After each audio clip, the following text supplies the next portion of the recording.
Hello नमस्कार विद्यार्थी मित्रांनो, आपलं सर्वांचं स्वागत आहे आपल्या या यूट्यूब चॅनलमध्ये. विद्यार्थी मित्रांनो, महाराष्ट्र शासन धर्मदाय आयुक्त महाराष्ट्र राज्य मुंबई यांच्या कार्यालयात विविध पदांसाठी सरळ सेवेनुसार भरतीसाठी जे जाहिरात आलेली आहे आणि त्या जाहिरातीअंतर्गत विविध पोस्ट आहेत आणि याच्यामध्ये कोणकोणत्या पोस्ट आहेत आणि किती पोस्ट आहेत आणि कोणकोणत्या कॅटेगरीसाठी किती पोस्ट आहेत आपण हे सर्व सविस्तरपणे पाहूयात. तुम्ही जर या चॅनलला नवीन असाल तर कृपया चॅनलला सबस्क्राईब करा आणि आपण थेट आता ॲडव्हर्टाईज बघू काय आहे ते. हे बघा, दिनांक 9/9/2025 रोजी ही प्रसिद्ध झालेली आहे आणि धर्मदाय संघटनेच्या आस्थापनेवरील गट ब अराजपत्रित व गट क संवर्गातील रिक्त पदे सरळ सेवा प्रवेशाने भरण्यासाठी जाहिरात ही प्रसिद्ध झालेली आहे. धर्मदाय संघटनेच्या आस्थापनेवर गट ब आणि गट क रिक्त पदे सरळ सेवा प्रवेशाने भरण्यासाठी जाहिरात प्रसिद्ध करण्यात येत आहे. भरती प्रक्रियेत तुलनात्मक स्पर्धा होण्यासाठी पुरेसे उमेदवार असणे आवश्यक आहे. त्यामुळे सदर निवेदनाद्वारे कळविण्यात येते की जाहिरातीनुसार गट ब व गट क मधील एकूण 179 पदाकरिता अर्ज करण्याचा कालावधी 11/9/25 म्हणजे आजपासून सुरू झाला आहे ते 3/10/2025 पर्यंत. टोटल पदे आहेत 179 टोटल पदे आहेत आणि अर्ज करण्याचा कालावधी आहे 11/9/25 ते 3/10/25 पर्यंत. जवळजवळ 20-22 दिवस आहेत. तर त्या कालावधीत तुम्ही फॉर्म भरून टाका आणि बघा आपण सविस्तर बघूयात. आता बघा, हे जागेचा कॉलम आहे, बघू शकता. आता बघा, हा संवर्ग इथं पद दिलेले आहेत आणि 7व्या वेतनानुसार हे वेतन श्रेणी तुमची दिली आहे आणि एकूण पदे किती आहेत ते तिथं दिलेले आहे. तर गट ब अराजपत्रित विधी सहाय्यक ज्याही विद्यार्थ्यांचं LLB झालेले असेल आणि ज्यांना धर्मदाय आयुक्तातील 3 वर्षाचा अनुभव असेल त्यांनी हा फॉर्म भरू शकतात. त्याच्या टोटल जागा आहेत 3. आता आपण कॅटेगरी वाईजसुद्धा बघूयात, पण आधी हे बघूयात की किती टोटल कोणकोणत्या पदासाठी किती जागा आहेत. गट ब अराजपत्रित लघुलेखक उच्च श्रेणी S16. आता याचं पेमेंट वेतन श्रेणी आहे S15 आणि लघुलेखकची आहे उच्च श्रेणीची S16. तर याचं पेमेंट आहे 44,900 ते 1,42,400. तर विधी सहाय्यकांचं पेमेंट आहे 41,800 ते 1,32,300 आणि लघुलेखक उच्च श्रेणीसाठी जे पद आहेत 2 आहेत. तसेच गट ब अराजपत्रित लघुलेखक कनिष्ठ श्रेणी याचं पेमेंट वेतन श्रेणी आहे S15 आणि पेमेंटसुद्धा 41,800 ते 1,32,300 आहे आणि टोटल पदे आहेत 22. आता महत्त्वाची पदे जसे की गट क. आता ही गट बची झाली वरती. आता पद क्रमांक 4 गट ख निरीक्षक याचं वेतन श्रेणी आहे S13. 35,400 ते 1,12,400 याची पेमेंट आहे. हे वेतन श्रेणी आहे याची आणि टोटल पदे 121 आहेत आणि कॅटेगरीनुसार सुद्धा बघूयात. तसेच क्रमांक 5 नंबरचं गट क वरिष्ठ लिपिक आणि वेतन श्रेणी S8 आहे. यांची श्रेणी आहे 25,500 ते 81,100. टोटल पद आहेत 31 गट क साठी आणि असे गट ब आणि गट क मिळून दोन्ही पदे मिळून 179 पदासाठी ही जाहिरात आलेली आहे. विद्यार्थी मित्रांनो, चांगल्या पोस्ट आहेत आणि चांगली वेतन श्रेणीसुद्धा आहे आणि याचा सिलेबससुद्धा आपण बघूयात काय काय सिलेबस आहे. म्हणजे निवड पद्धती कशानुसार होणार आहे आणि प्रत्येक पदासाठी सिलेबस काय असणार हे सुद्धा आपण बघूयात. त्याआधी तुम्ही चॅनलला सबस्क्राईब करा, जेणेकरून माझं एक टार्गेट आहे की ह्या व्हिडिओच्या माध्यमातून 1000 सबस्क्रायबर पूर्ण व्हायला हवेत. तर अर्ज करण्याचा कालावधी हा तुम्हाला बघितला मी 11/9 ते 3/10 आणि ही वेबसाईट आहे. वेबसाईटवर तुम्ही फॉर्म भरू शकता आणि परीक्षासुद्धा लवकरच तुमची घेण्यात येणार आहेत. ऑक्टोबर-नोव्हेंबरमध्ये ती एक्झाम होणार. ती ऑनलाईन मेथडनुसार ती एक्झाम असेल, ऑब्जेक्टिव्ह टाईप. तर आपण सविस्तर बघूयात. तर सगळ्यात महत्त्वाचा म्हणजे परीक्षा शुल्क. जे ओपनचे उमेदवार आहेत त्यांना 1,000 रुपये आणि जे मागास आणि अनाथ प्रवर्ग आहेत त्यांना 900 रुपये. फक्त माजी सैनिक आणि दिव्यांग माजी सैनिक यांचे शुल्क माफ राहील. बाकी सर्वांना खुल्यासाठी 1,000 आणि मागास वर्ग आणि अनाथ प्रवर्गासाठी 900 रुपये. सगळं ऑनलाईन पद्धतीने भरायचं आहे, तुम्हाला माहिती आहे. हे बाकीच्या प्रोसेस तुम्हाला जवळजवळ माहिती आहेत. फक्त याच्यामध्ये महत्त्वाचं काय आपण तर त्या पदासाठी शैक्षणिक करता काय आणि कोणत्या कॅटेगरीसाठी किती पदं आहेत. आता आपण फी बघितली किती आहे, 1,900 आहेत. आता बघा विधी सहाय्यक हे पद, आता हे कॅटेगरीनुसार तुम्हाला सांगणार आहे मी. बघा हे एकूण 3 पदं आहेत. याची वेतन श्रेणी तुम्हाला सांगितलीच आहे मी. तर अनुसूचित जाती म्हणजे SC साठी 1 आहे, सर्वसाधारण 1 आहे. तसेच NTA साठी 1 आहे, सर्वसाधारण 1 आहे. आणि एकूण आरक्षित पदे 2 आहेत, तर ओपनसाठी 1 पद सर्वसाधारणसाठी. असे एकूण टोटल 3 पदं आहेत. तर याची अर्हता आणि पात्रता बघा काय आहे. विधी सहाय्यकसाठी संविधिक विद्यापीठाची विधीमधील पदवी किंवा तिच्या समतुल्य असल्याची शासनाची घोषित केलेली इतर कोणतीही अर्हता, म्हणजे तुमचं LLB झालेलं असायला पाहिजे. तसेच खाजगी किंवा शासकीय कार्यालयामधील धर्मदाय संघटनेशी संबंधित काम करण्याचा 3 वर्षाचा अनुभव, म्हणजे धर्मदाय संघटनेशी संबंधित असलेले कोणतेही खाजगी किंवा शासकीय दोनपैकी कोणतेही कार्यालयात जर तुम्ही 3 वर्षाचा अनुभव असणार तर तुम्ही त्या पदासाठी पात्र असणार. वेतन श्रेणी आता लघुलेखक उच्च श्रेणी एकूण पदे 2.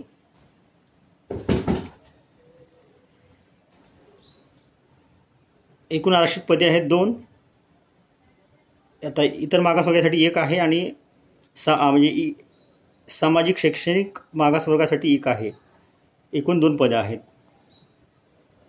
आता याची शैक्षणिक अर्हता काय तर माध्यमिक शालांत उत्तीर्ण आणि लघुलेखनाचा वेग जो आहे 120 प्रति मिनिट आणि इंग्रजी टंकलेखनाचा 40 प्रति शब्द प्रति मिनिट किंवा मराठी टंकलेखन वेग 30 प्रति मिनिट अर्हतेचे शासकीय वाणिज्य प्रमाणपत्र धारण केलेले असावे. म्हणजे याच्यामध्ये इंग्लिश 40 किंवा मराठी 30 हे 2 पैकी 1 आणि 120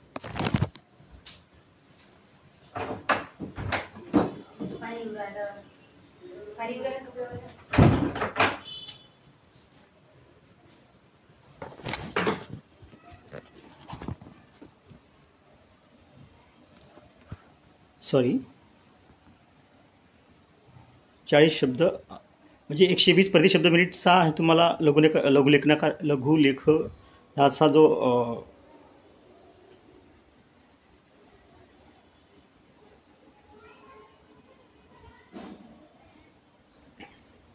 तर 40 इंग्लिश किंवा मराठी 30 या 2 पैकी 1 पाहिजे.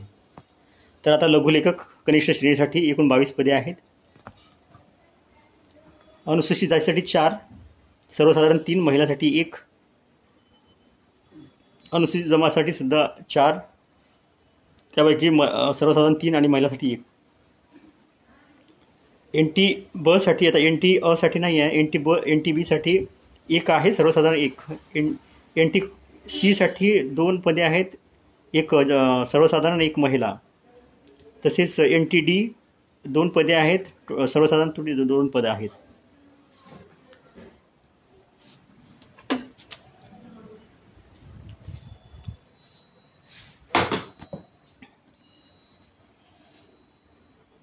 तसेच आता सामाजिक आणि शैक्षणिक मागास संवर्गासाठी 3 पदे आहेत, तर सर्वसाधारण 2 पदे आहेत आणि 1 महिलांसाठी आहे.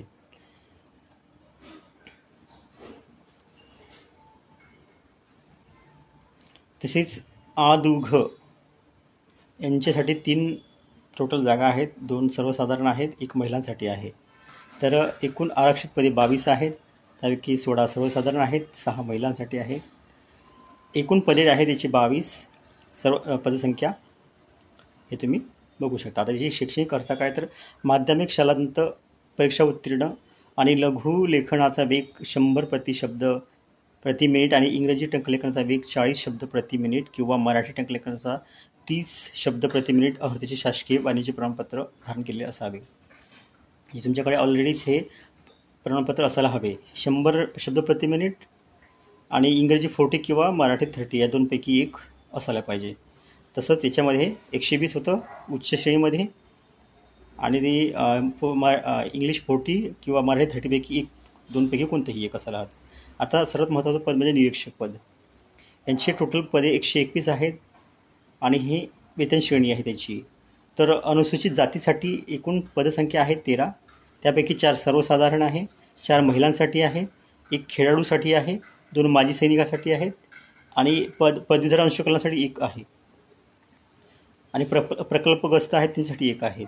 तसेच आता STसाठी एकूण 7 पदे आहेत. त्यापैकी 3 सर्वसाधारण, 2 महिलासाठी आणि 1 माजी सैनिकसाठी, 1 पदवीधर अंशकालीनसाठी आहे.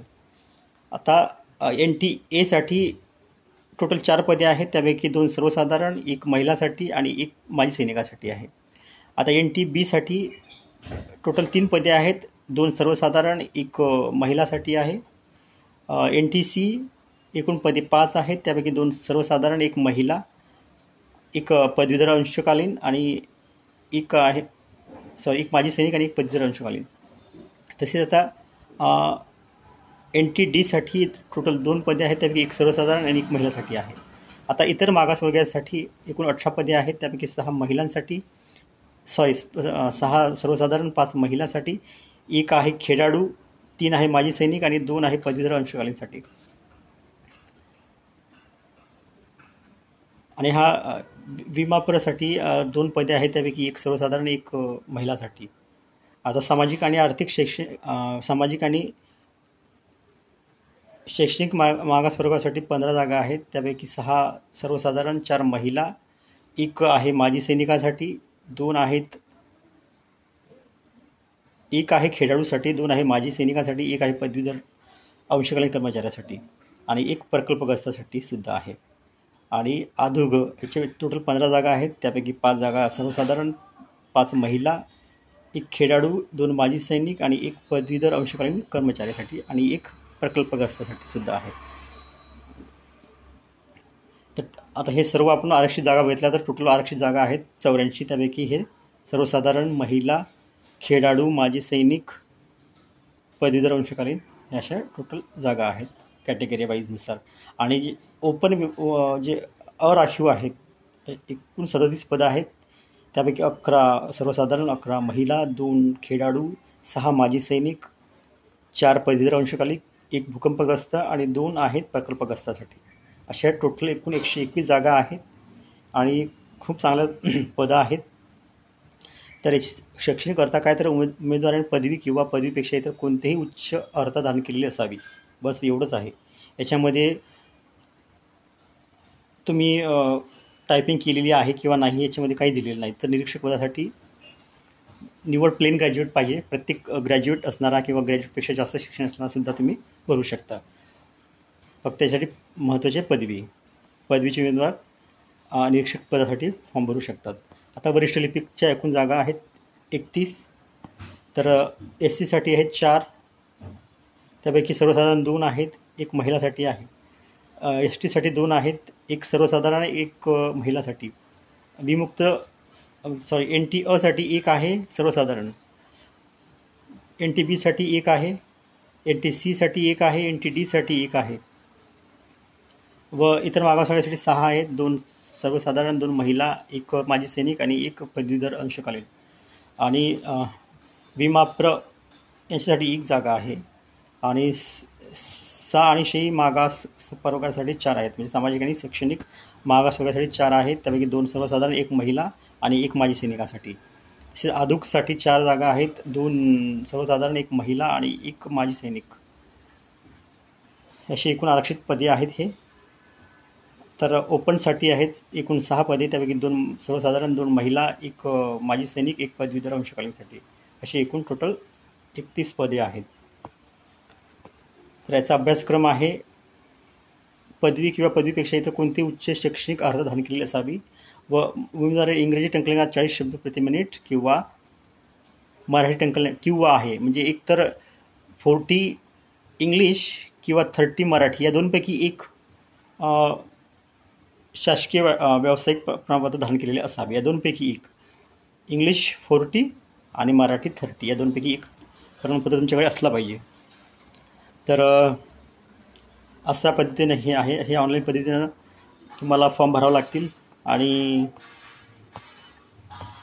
व्हिडिओ थोडा मोठा होईल, पण विद्यार्थी मित्रांनो सर्व डिटेल्स त्याच्यामध्ये मी सांगणार आहे.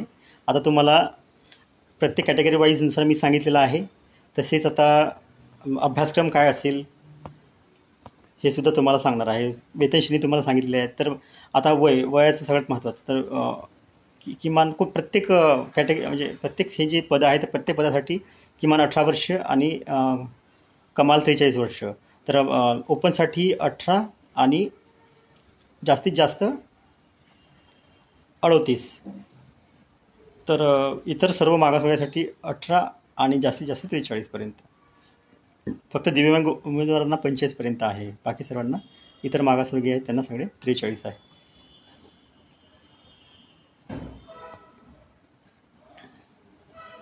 सर्वांचं तीच आहे. वयोमर्यादाच्या बाबतीत सर्वांसाठी तीच आहे, 18, 38, 43. फक्त माजी सैनिकासाठी 45 आणि दिव्यांग उमेदवारासाठी 45 दिलेलं आहे. तर आता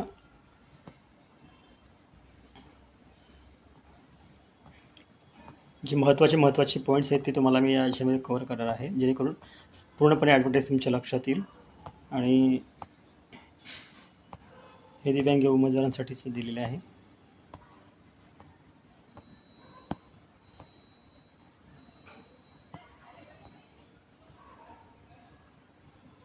खेळाडूचे आरक्षण, अनाथ आरक्षण, हे आरक्षण प्रत्येक निवड पद्धत. आता बघा,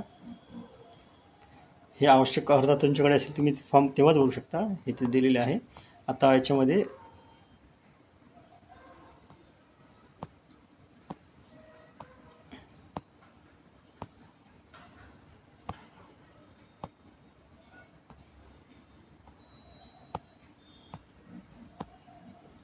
एक महत्त्वाचा पॉईंट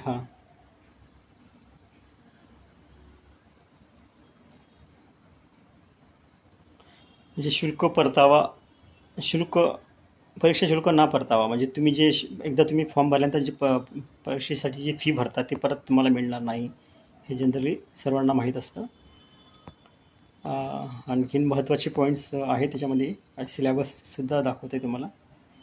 हे परीक्षा शुल्क ऑनलाईन भरण्याचं मेथड आहे. ते debit card, credit card, internet banking, cash, mobile wallets इत्यादी.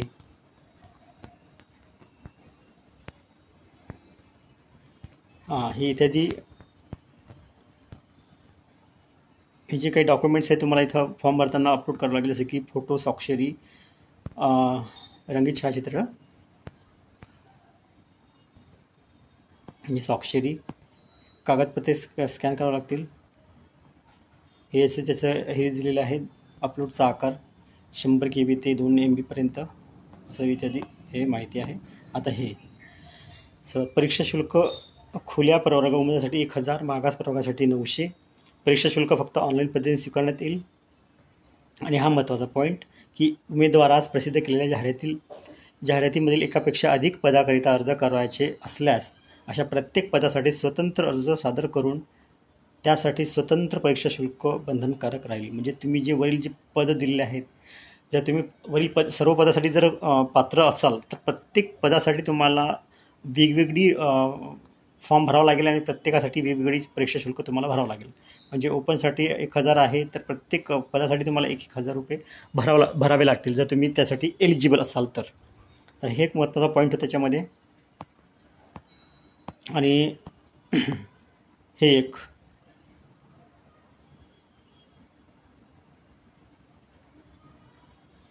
जाहिरातीमध्ये नमूद केलेल्या प्रत्येक पदासाठी ऑनलाईन परीक्षा वेगवेगळी घेण्यात येईल. परीक्षेसाठी मराठी, इंग्रजी, सामान्य ज्ञान, अंकगणित, बुद्धिमत्ता चाचणी व विषय ज्ञान या विषयावर वस्तुनिष्ठ बहुपर्यायी प्रश्न असतील.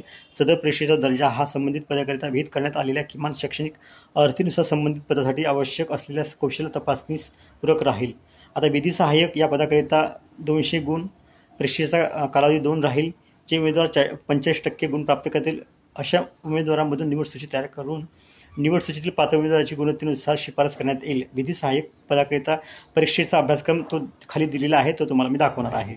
आता वरिष्ठ निरीक्षक, वरिष्ठ लिपिक, निरीक्षक आणि वरिष्ठ लिपिकसाठी पदाकरिता 200 गुणाची परीक्षा 2 तास 85% गुण प्राप्त करतील उमेदवार म्हणून निवड सूची तयार करून उमेदवारांची गुणवत्तेनुसार शिफारस करण्यात येईल. तसेच लघुलेखक उच्च श्रेणी, लघुलेखक निम्न श्रेणी संवर्गाचे परीक्षेचे गुण 120 आणि परीक्षेचा कालावधी 1 तास राहील. म्हणजे व्यावसायिक चाचणीसाठी 80 गुणाची असेल.